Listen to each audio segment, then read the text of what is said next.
Assalamualaikum warahmatullahi wabarakatuh. Saya Fikri Irawan NIM 262 dari kelas Manajemen E akan menyajikan video mengenai optimalisasi potensi ekonomi daerah dan kerangka kelembagaan. Pertama-tama, saya akan menjelaskan otonomi daerah. Apa sih otonomi daerah itu? Otonomi daerah adalah hak wewenang dan kewajiban negara otonom untuk mengatur mengurus sendiri daerah pemerintahan dan juga kepentingan masyarakat setempat sesuai dengan perundang-undangan. Berikutnya adalah tujuan dari otonomi daerah. Yang pertama, peningkatan pelayanan masyarakat yang lebih baik, pengembangan kehidupan demokrasi, keadilan nasional, pemerataan wilayah daerah, pemeliharaan hubungan antara pusat dan daerah, serta antar daerah dalam rangka keutuhan NKRI. Yang terakhir, memberdayakan menumbuhkan kreativitas masyarakat. Prinsip ekonomi daerah yang pertama adalah otonomi daerah harus dilaksanakan untuk kepentingan. Dan yang kedua, nyata. Yaitu pada dasarnya kewajiban, tugas, dan wewenang itu sudah ada. Ketiga, dengan adanya otonomi daerah diharapkan perkembangan daerah dapat lebih maju lagi. Dan yang keempat, ekonomi daerah dilaksanakan dengan prinsip yang bertanggung jawab. Dan di sini ada asas ekonomi daerah. Yang pertama adalah asas desentralisasi, dan yang kedua ada asas dekonsentrasi, dan yang ketiga tugas asas membantu. Arti dari asas desentralisasi adalah penyerahan kepada pemerintah daerah otonom untuk mengatur dan mengurus urusan pemerintah dalam sistem NKRI. Dan yang kedua asas dekonsentrasi, yaitu pelimpahan wewenang pemerintah pada gubernur atau instansi vertikal sebagai perwakilan pemerintah. Dan yang ketiga, tugas asas membantu, yaitu penugasan dari pemerintah pusat kepada daerah untuk melaksanakan tugas tertentu. Dan berikutnya adalah dampak otonomi daerah. Otonomi daerah memberikan hak dan wewenang kepada suatu daerah dalam mengatur urusannya sendiri, sehingga bisa memberikan dampak positif pada masyarakat maupun pemerintah itu sendiri. Selain itu, pemerintah juga bisa melaksanakan tugasnya dengan leluasa dan memberikan pelayanan yang lebih kepada masyarakat. Pertama, Undang-Undang Republik Indonesia tahun 1945 pasal 18 ayat 1 sampai 7, pasal 18A ayat 1 dan 2, dan pasal 18B ayat 1 dan 2. Yang kedua, ketetapan MPR RI nomor 95 tahun 1998. Dan yang ketiga, ketetapan MPR RI nomor 4 tahun 2000. Yang keempat, Undang-Undang nomor 32 tahun 2004.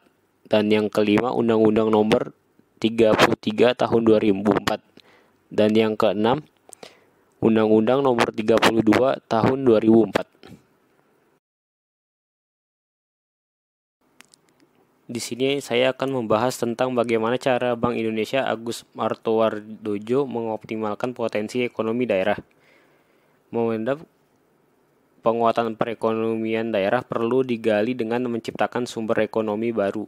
Caranya melalui diversifikasi ekonomi. Pasalnya, Bank Sentral memandang selama ini perekonomian daerah hanya mengandalkan kepada SDA alias komoditas.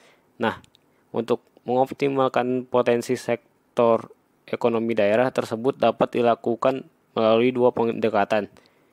Yang pertama, diversifikasi vertikal, yaitu memberi tambahan pada industri yang sudah ada dengan hilirisasi. Kedua, diversifikasi horizontal, yaitu membuka lahan industri baru yang memiliki potensi untuk dikembangkan. Dan di sini saya akan menjelaskan tentang kelembagaan. Kelembagaan melakukan 3 hal utama. Yang pertama, menyalurkan informasi mengenai kondisi pasar, barang, dan baku. Arus informasi yang baik akan membantu pengusaha mengenai rekan dan aktivitas dan memberikan hasil yang tinggi, dan menilai kelayakan kreditnya. Informasi mengenai usaha membantu pemerintah juga untuk mengatur cara efektif. Dan yang kedua, mereka merumuskan dan menegakkan hak kepemilikan dan kontrak, menentukan apa, kapan, dan siapa yang memperoleh, mengetahui satu hak atas satu aset, dan pendapatan serta kemampuan untuk melindungi hak tersebut adalah penting untuk pengembangan pasar. Dan yang ketiga, meningkatkan komposisi di pasar atau menurunkannya. Persaingan memberikan insentif kepada seseorang agar berbuat lebih baik dan mendorong persamaan kesempatan. Tingkat kompetisi juga mempengaruhi inovasi dan pertumbuhan.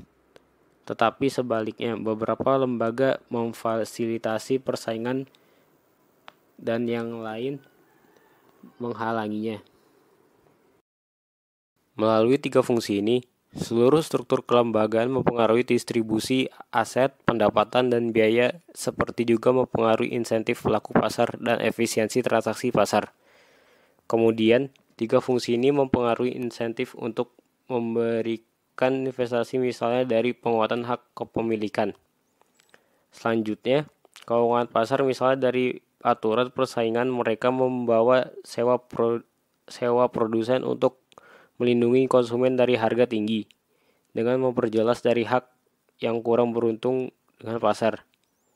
Lembaga dapat secara langsung mempengaruhi kehidupan orang miskin. Pembangunan lembaga yang mendukung pasar sangat penting untuk mendorong pertumbuhan ekonomi dan pengurangan kemiskinan. Karena akses terhadap pasar merupakan kunci untuk masyarakat dapat bertransaksi dengan mudah. Pembangunan kelembagaan di daerah Indonesia masih sangat lemah berdasar salah satu yang lazim untuk digunakan untuk menggambarkan pembangunan kelembagaan, yakni IPK nilai Indonesia pada tahun 2010, yaitu hanya sekitar 2,8 dari skala 0 sampai 10. Namun demikian, pembangunan kelembagaan di Indonesia relatif lebih baik jika dibandingkan dengan negara-negara ASEAN lainnya. Pembangunan lembaga yang efektif adalah hal yang rumit. Namun ada 4 hal utama untuk dijadikan panduan pembangunan lembaga yang efektif. Yang pertama, melengkapi lembaga yang ada, dan yang kedua adalah melakukan inovasi untuk mengidentifikasi manakah lembaga yang masih bisa digunakan atau mana yang sudah tidak dapat digunakan lagi. Dua hal pertama tadi adalah faktor yang terkait dengan penawaran lembaga yang efektif. Sedangkan dua faktor berikut adalah faktor-faktor yang terkait dengan permintaan terhadap permintaan lembaga yang efektif. Yang pertama, menghubungkan masyarakat atau komunitas dari pelaku pasar melalui penyaluran informasi yang terbuka dan perdagangan terbuka. Yang kedua adalah mendorong persaingan antara yurisdiksi, perusahaan, dan individu. Pada saat akan memutuskan apakah membangun lembaga baru, faktor kuncinya adalah apakah lembaga yang dibangun memerlukan lembaga perlengkapan atau tidak. Jika tidak, maka membangun lembaga baru adalah efektif. Tetapi jika iya, maka lembaga perlengkap harus dibangun dulu supaya lebih efektif. Selain itu, faktor penting lainnya modal manusia, tingkat korupsi, dan biaya relatif terhadap pendapatan per kapita. Jika tingkat modal manusianya rendah, sebaiknya membangun lembaga yang sederhana karena pengampuan pedagangnya juga sangat enak. Biaya yang lebih tinggi relatif terhadap pendapatan per kapita untuk mengakses lembaga formal akan berarti ketidakberuntungan dan anggota masyarakat yang lebih miskin tidak dapat mengakses lembaga ini. Korupsi yang difasilitasi oleh aturan yang rumit dan pasar yang tidak terbuka, dan di mana insentif untuk birokrasi rendah. Dalam negara ini, untuk melengkapi kondisi yang ada, regulasi perlu diringkas, perbedaan teknologi jika relevan. Untuk mengakomodasi perbedaan khusus negara dalam budaya dan inovasi harus didorong dan diterima. Sekian penjelasan materi dari saya. Semoga materi yang disampaikan dapat bermanfaat bagi kita semua. Bila ada salah kata, saya mohon maaf. Sekian dan terima kasih.